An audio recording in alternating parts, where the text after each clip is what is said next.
네, 이재명 대표에 대한 검찰의 기소 이후에 민주당이 당대표직 유지 결정을 내놨죠.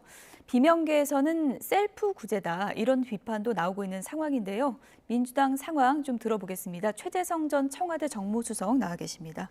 어서 오세요. 안녕하세요. 예. 먼저 당원 80조 예외로 하겠다 이렇게 민주당이 이제 결정을 했는데 이 결정에 대해서는 어떻게 보십니까? 우선은 이제 그 조항 자체가 사실은 양당의 공의 적용되는 법 개정을 통해서는 할 수 있어요. 예. 그런데 민주당은 있고 다른 당은 없는 조항 아니에요. 그러니까 민주당이 자꾸 그걸 놓고 논란에 빠지고 늪에 빠지는 거죠. 보궐선거가 발생하는 귀책이 있는 당은 후보를 내지 않는다. 이것도 법으로 정할 문제지. 각 정당의 괜히 이제 혁신 경쟁 같은 거를 통해서 한 정당에게만 적용되는 당원이나 당규 개정을 통해서 그렇게 하는 거는 무리가 있습니다. 예. 그러니까 그런 안을 갖고 있지 않은 국민의힘은 그걸 갖고 비판을 하고 그런 안을 갖고 있는 민주당은 맨날 그 늪에 빠지는 거거든요. 그 점이 하나 있고요. 예. 법도 그렇지만 이 당원 80조도 제정 내지는 개정 당시에 입법 취지가 있듯이 예. 이것도 제정 취지가 있거든요. 그거는 딱 조항에 그렇게 당시에 돼 있어요. 정치자금, 뇌물 등 부정부패인데 이 등을 어느 경우에나 다 적용을 해가지고 부정부패 혐의로 기소되면은 다 당원권 정지된다. 이런 거는 제정 당시의 취지하고는 안 맞아요. 예. 그때는 정치자금이나 뇌물, 돈 받은 거 이런 이제 부정부패를 염두에 두고 한 거지 제3자 뇌물이라든가 이런 거는 상상도 못했던 거거든요. 예. 따라서 지난번에 구제 조항, 당무위에서 달리 결정할 수 있다는 조항도 사실을 개정할 필요가 없었던 건데 재정 취지에 비추어 봤을 때요. 예. 근데 그걸 공연위에서 또 논란만 부추겼고 또 얼마 전에 당 혁신위에서 여러 가지 의견 중에 하나인 검토 내용 중에 또 이거를 개정해야겠다는 이런 걸로 또 논란을 자초를 했어요. 예. 그래서 이건 제정 당시의 취지로 봤을 때도 이재명 대표나 윤미향 의원 같은 경우에는 해당 사항이 없는 거죠. 예. 그러니까 지금 해석해 주신 바에 따르면 정치자금, 뇌물 등 부정부패인데 네. 여기서 이 뇌물이 제3자 뇌물은 포함이 안 된 거다 이렇게 해석을 하시는 그러니까 건가요? 돈 받은 거, 예. 그래서 본인이 부정부패하고 뭐 축제한 거, 뭐 이런 것에 해당하는 거죠. 예. 당무위 의장이 어쨌든 이재명 대표기 때문에 어제 참석은 안 했다 하더라도 이것은 뭐 셀프 구제 아니냐 이런 비판이 또 나올 수밖에 없는 것 같거든요. 이건 어떻게 이런 보시나요? 거죠.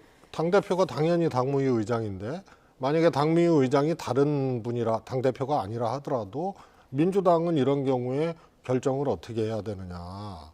그러면 당연히 이재명 대표가 당무위 의장이 아니더라도 이것은 해당 사안이 없다는 해석을 내릴 수밖에 없죠. 예. 어제 이제 결정을 보면은 해당 사항이 아니다라는 이제 해석이 아니라 이것은 정치 탄압이 해당되기 때문에 해당이 되지 않는다 하고 이제 예외 결정을 한 것이거든요. 그럼 이 부분에 대해서는 해석이 잘못됐다. 그럼 정치 탄압이 있었기 때문에 예외로 한다. 이 부분은 동의하지 않으시는 건가요? 아니요, 그거는 3조에 그렇게 돼 있잖아요. 예. 예외로 할 경우에 정치 탄압일 경우에 예외로 당무위에서 달리 결정할 수 있다 이렇게 돼 있기 때문에 예. 정치 탄압에 이제 정치 탄압이라는 말로 포괄적으로 이제 의미를 그렇게 둔 거죠. 정치 탄압이기 때문에 만약에 해당이 됐더라도 예외 규정으로 했어야 된다 이렇게 보시는 거군요. 그렇습니다. 예. 근데 부정부패 제정 당시에 적시했던 뇌물이나 돈을 수령하거나 그걸로 이제 대가성 뇌물이나 정치자금에 해당하지 않기 때문에 이거는 사실 직무정지, 당직정지 사안도 아닌 거죠. 그리고 3조 조항을 인용을 해서 정치탄압이라는 말로 그렇게 이제 의미를 부여를 한 거죠. 네, 그래서 이제 일각에서는 정치 탄압이라는 단어도 해석의 여지가 너무 크고 그리고 이제 앞서 말씀해주신 정치자금, 뇌물 등 부정부패 이것도 또 해석의 여지가 있는 부분이잖아요. 그래서 이걸 좀 가다듬어야 되는 게 아니냐 이런 의견도 있는 것 같더라고요. 아니 이거는 명료합니다. 제정 당시의 제정 취지가 돈을 받는 행위와 예. 같은 부정부패 이거였거든요. 예. 이재명 대표의 이번에 기소된 공소장 내용에는 이재명 대표가 돈을 수령한 게 없어요.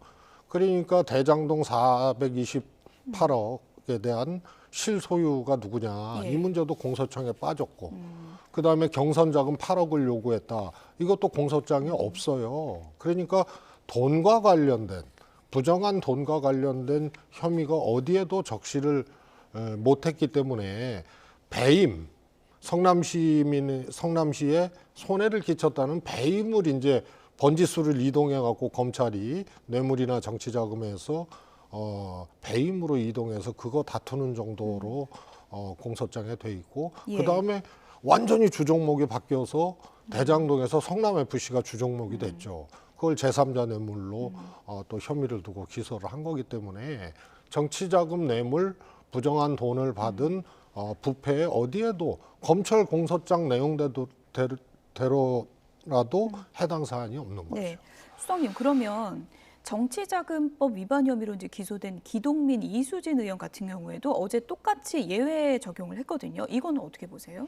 저는 그거는 상황이 조금 만들어 놓은 그런 거 아니냐. 그래서 정치 탄압의 정치 탄압으로 해석되어질 수 있느냐의 여부도 그거는 좀 이견이 있을 수 있는 부분이죠. 예.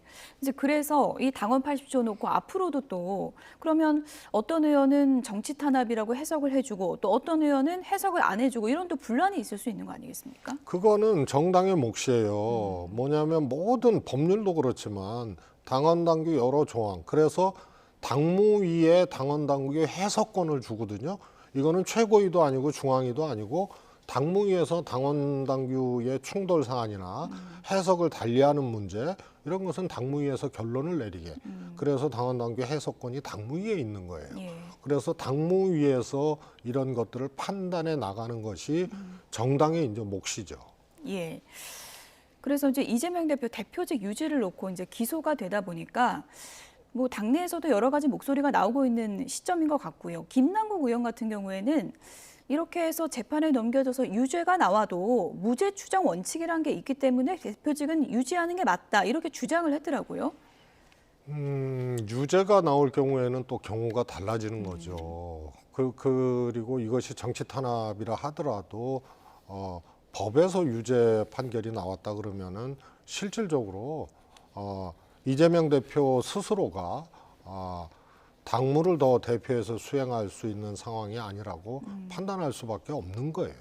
그래서 김남국 의원이나 김용민 의원도 유사한 발언을 했거든요. 예. 그런 것은 특히 친명계라고 일컬어지는 의원들이 조금 그런 발언은 미리 앞으로의 일을 예단해서 그래도 당대표 그냥 고다, 이 사퇴할 일 없다, 이렇게 규정하고 가는 거는 좋은 모습은 아니죠. 그래서 좀 그런 발언들을 조금 절제할 필요가 있습니다. 예. 아무래도 이제 재판을 이재명 대표가 계속 좀 잦게 출석을 하다 보면은 당무 수행에도 좀 무리가 있지 않을까, 이렇게 보는 또 시각도 있더라고요. 이제 경기도지사 시절에도 뭐 하여튼 정치하면서 그냥 소송 재판이 늘 따라다녔던 분인데요. 그때도 뭐 일주일에 2번씩 하면서 뭐 또 그 김남국 의원이 얘기했더라고요. 예. 이 시도지사 평가 1등을 했다. 운명이죠. 지금 상황이 당 대표에게 재판을 받을 수밖에 없는 그런 상황이기 때문에 그거는 상황으로 받아들이고 그런다고 그것 때문에 대표직을 내려놓고 민주당을 더 혼란에 빠뜨리게 하는 이런 것은 저는 바람직하지 않다고 봅니다. 그러면 뭐 당내에서는 뭐 일각의 의견일 수 있겠습니다만은 뭐 친명계에서조차 연말쯤 질서 있는 퇴진 얘기가 있었다, 이런 얘기들이 나왔는데 수석님께서는 어떻게 보면은 이게 뭐 연말 넘어서 총선까지도 이재명 대표 체제로 가는 게 당의 안정을 위해서 좋다, 이렇게 보시는 편인가요? 저는 그렇게 보지 않고요. 친명계에서 그런 발언을 하는 것 자체가 정무적으로 조금 수준에 못 미치는 거예요. 우선은 퇴진이라는 말이 나오는 것 자체가 민주당 상황에서는 지금 국면에서 맞지 않습니다. 예. 당장 퇴진이든 질서 있는 퇴진이든 그것은 총선을 치르기 어려울 정도의 혼란된 상황을 예고하기 때문입니다. 더더군다나 검찰발 이 정치 보복으로 이재명 대표와 민주당이 이렇게 많이 몰리고 있고 공격당하고 있고 그래서 흔들리고 있는 상황에서 친명계 의원에 의해서 질서 있는 퇴진이라는 말이 나온 것은 그건 뭐 전체 의견은 아니겠습니다만 그건 정무적으로도 그렇고 좋은 생각은 아니다 이렇게 보고요. 검찰의 공격에 대해서는 똘똘 뭉쳐서 방어를 하되 네. 그러나 저는 연말이라고 꼭 생각하지 않는 것이요. 역대 당대표들이 총선 내지는 대선 전에 검찰 수사 받지 않는데도 그만둔 경우들이 있습니다. 또 당대표는 유지하더라도 합당하는 경우가 있고 그 대표의 그 당으로는 총선이나 지방선거 치를 수 없다고 판단되면 합당하고 그게 김한길 안철수 대표 합당이었고요. 정세균 열린우리당 마지막 의장은요. 열린우리당을 해산했어요. 열린우리당으로 총선 치를 수 없으니까. 그래서 대통합민주신당으로 나중에 제3지대 통합을 해서 그걸로 2008년 총선을 치렀거든요. 그래서 그 대표의 그 당으로 안 되겠다 그러면은 합당도 하고 해산도 하고 이랬던 겁니다. 이재명 대표도 검찰의 공격 때문에 퇴진 운운 뭐 질서 있는 퇴진 운운할 것이 아니고 기소 이후에 앞으로 몇 달 동안 민심을 회복하지 못하고 이 정당 지지율로는 총선 돌파를 할 수 없다고 생각되면 그거는 못하는 거예요. 그래서 검찰의 공격에 대한 대응과 민심이 이반돼 가지고 총선 치를 수 없는 상황과 이거는 분리해서 봐야 되는 거죠. 그래서 연말까지라는 것도 누구에게 질서 있는 퇴진이라는 명분으로 연말까지는 이재명 대표다 이런 것은 어떤 당대표에게도 부여된 고유의 시간표가 아니에요. 예. 민심이 뒤따라오지 않고 선거 돌파가 안 된다고 생각을 하면 누구든지 아마 이재명 대표 스스로도 결단을 할 수밖에 없는 것이죠. 예. 근데 민심 얘기 해주셔가지고 이재명 대표가 대표직을 유지하는 게 과연 맞는 것인지 또 여론조사 결과가 오늘 나온 게 있어서 소개를 좀 하나 해드리겠습니다. 대표직을 사퇴해야 하나 여론조사 결과입니다. 물론 전체 국민을 대상으로 한 여론조사와 또 지지층을 대상으로 한 여론조사가 저희가 이제 색깔로 좀 분류를 해봤는데요. 당대표 사퇴 여론이 조금 높아지는 추이가 나타난다면 이재명 대표가 거취를 좀 고민해 봐야 된다고 보십니까? 이번 조사는요, 이 과거 조사보다 사퇴 여론이 좀 줄어들었고요. 예. 한 8, 9% 줄어들었고 유지해야 된다는 이 의견이 조금 오히려 늘은 겁니다. 그래서 찬성과 반대가 3% 차이밖에 안 났고요. 과거에는 한 10% 정도 사퇴해야 된다가 더 높았거든요.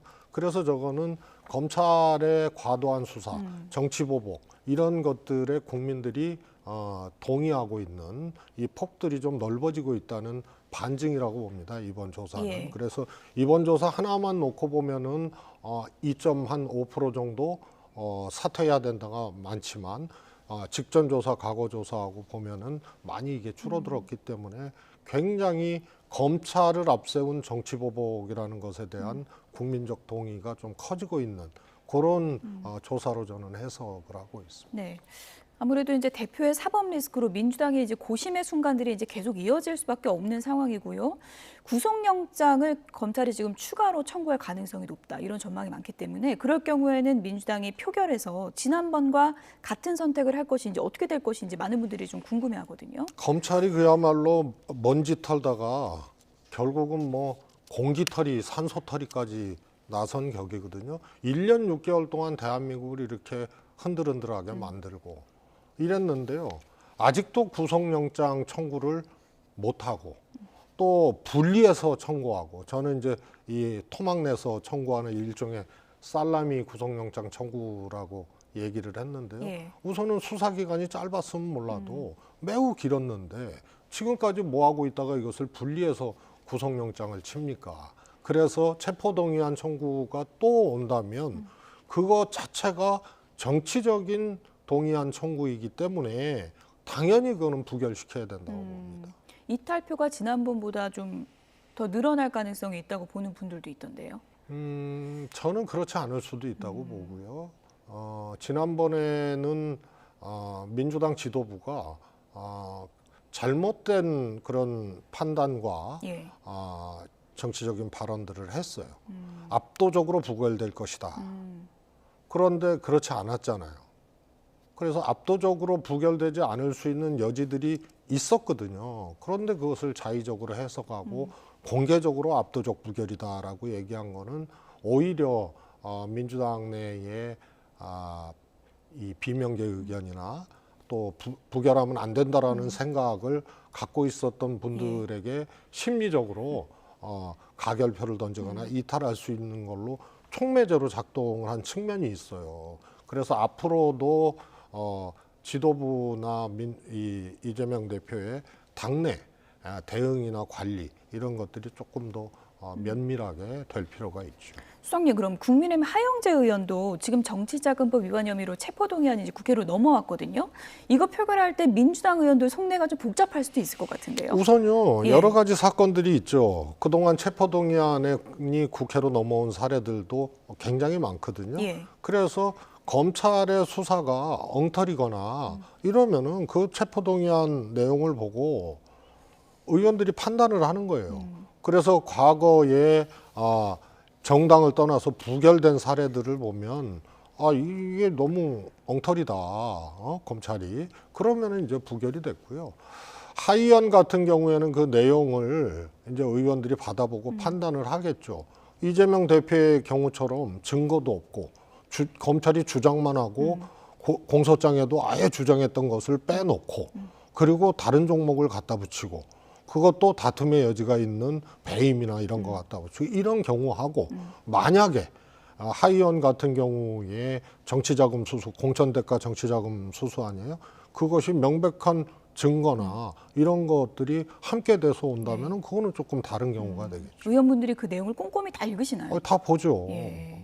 그러니까 하 의원 같은 경우는 지금 속단할 수는 없다. 내용을 보고 판단할 것이다. 이렇게 보시는 그렇습니다. 거군요. 근데 증거가 명백하고 뭐 예를 들어서 뭐 계좌라든가 뭐 등등등 또 혹은 자금 출처, 용처 이런 것들이 뒷받침되고 예. 이러면은 그런 것들은 의원들이 가결을 시키겠죠. 전략적 부결 가능성은 없다고 보십니까? 저는 뭐 개별 의원에 대해서 예. 그 다음에 이재명 민주당 대표하고 하의원하고 수평적으로 이렇게 묶어서 그런 경우도 그러면은 부결시켜야 되는 거 아니냐 예. 이런 경우는 뭐 수평적으로 묶을 사안도 아니지만 정치적으로 또 하나는 모든 사안마다 다 경우가 다르다 이렇게 말씀드리고 싶습니다. 예.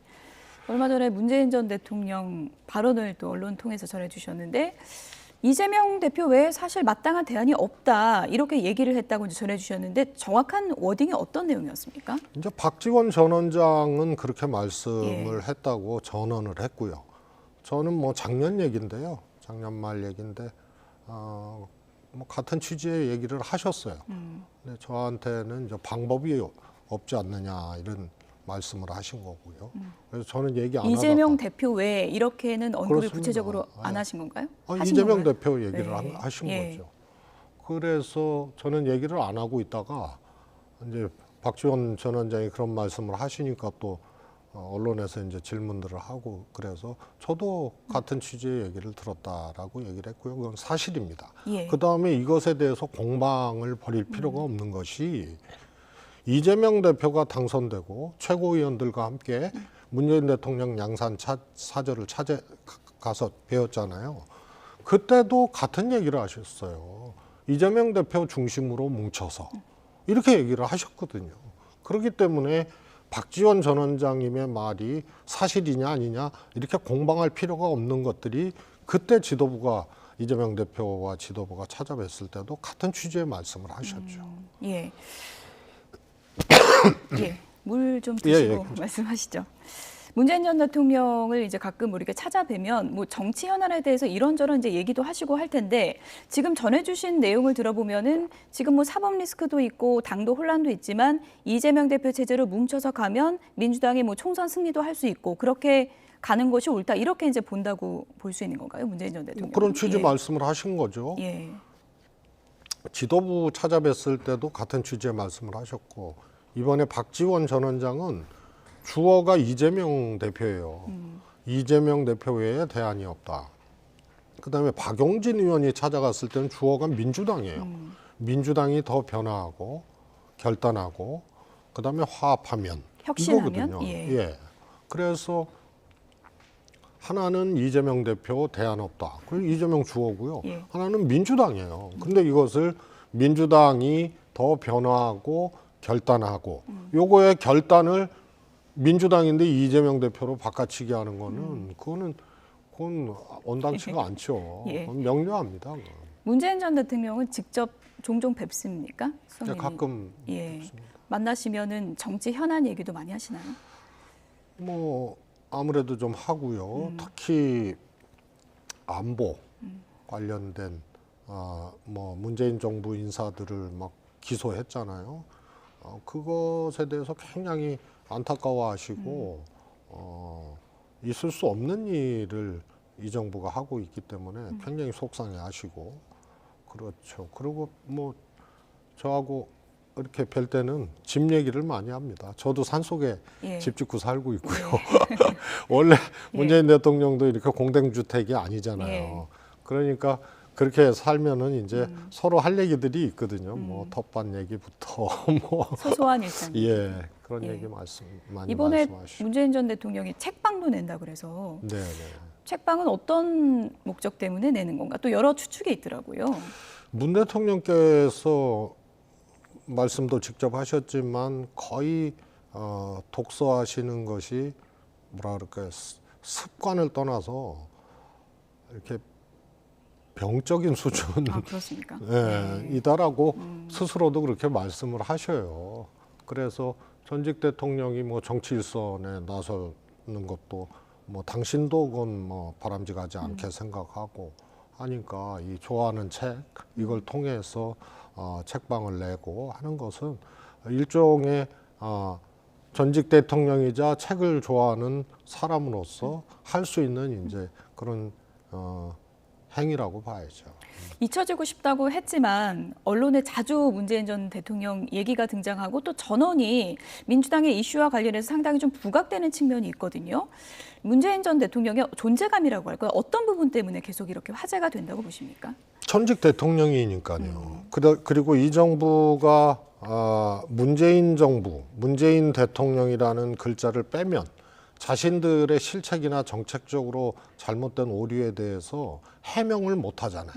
문정부 때 이랬고, 문정부 때 한 일이고, 전부 문재인 정부, 이번에 이 한일 정상회담 때도 그렇게 어처구니 없는 이 소위 말해서 등판 자체를 내줘버린 거죠. 일본의 수건을 그냥 한 방에 다 풀어준 경우인데 그것도 강제징용 문제로 문재인 정부가 뭐 했냐. 그것을 해결한 거다. 이런 식으로. 그래서 문재인 대통령의 소환은 이 정부 또 윤 대통령이 직접 이 정부나 윤 대통령이 또 국민의힘이 정치적으로 소환을 많이 한 거예요. 그래서 서훈 원장이라든가 이런 분들 이제 기소한 거라든가 이런 게 다 문 대통령을 자꾸 소환을 하는 거고요. 국민의당에서도 문 대통령이 입장을 내라 그러고 뭐 문 대통령을 공격하고 막 이러니까 이 정부에 의해서 이 정권에 의해서 소환을 본의 아니게 많이 당하신 거죠. 예. 일본 얘기하셔서 그 얘기도 좀 여쭙겠습니다. 이재명 대표가 독도의 날 만들자라고 주장을 하고 있는데 동의하십니까? 저는 개인적으로는 동의하지 않습니다. 우리가 이제 조용한 정책을 했거든요. 독도 문제에 대해서는. 왜냐하면 일본이 다케시마라고 하고 자기네 땅이라고 해도 사실 증빙할 수 있는 역사적 사료라든가 이런 것들이 턱없어요. 그리고 우리가 70년 동안 실효적 지배를 하고 있잖아요.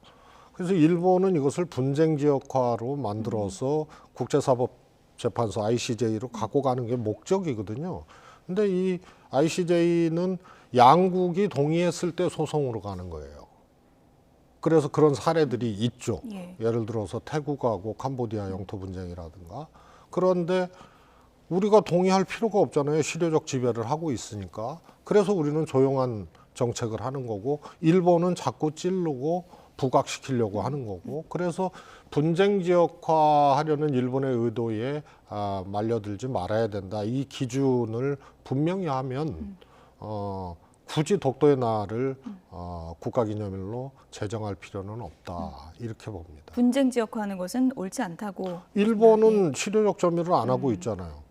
그리고 시네마현에 편입된 거 1905년을 자신들이 자의적으로 한 5년을 유일한 근거로 내세우고 있고, 그때 일본인 어부가 고기잡이를 나갔다. 근데 그 울릉도에서 출항한 거거든요. 예. 그래서 맞지 않는 주장을 하고 있기 때문에 일본이 다케시마의 날을 정했다고 우리가 또 독도의 날을 그것도 국가기념일로 정하게 되면은 분쟁지역화 되는 거죠.